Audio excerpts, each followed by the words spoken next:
Wewe unajipeleka hivyo. Wewe kasi yako kwa simu tu. Sasa ni mkubwa. Mkubwa na wewe ndio mdogo. Kwani umeshiba? Umeshiba? Si ulikula? Na si wewe umeshiba, mimi sijashiba, peleka vyombo huko. Mimi sikushiba mimi. Wewe umesema umeshiba, peleka vyombo huko. Au sio ndio umeshiba? Ndio kubishana mimi sasa. Acha mzaa kuja hapa. Wewe kasi yako kwa simu 24/7. Peleka hivi tu huko ba. Acha mzaa kuja hapa. Sasa nanjo wacha ikae basi tuone nani sasa atakuja piga nani. Wewe ndio mkula wa mwisho, wewe ndio umeke ndani. Mimi nilikula wa kwanza. Hata kama ulikula wa kwanza ni mdogo, peleka vyombo. Wewe peleka. Wewe sio mkubwa. Mimi ni mkubwa, wewe ni mdogo.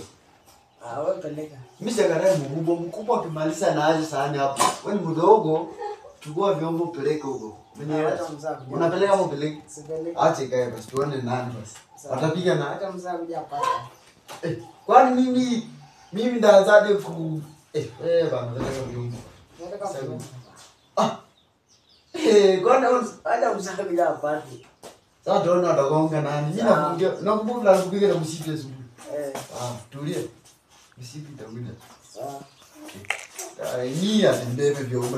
Na wewe mdogo hapa kazi yako ni simu tu. Simu tu ndio unajua.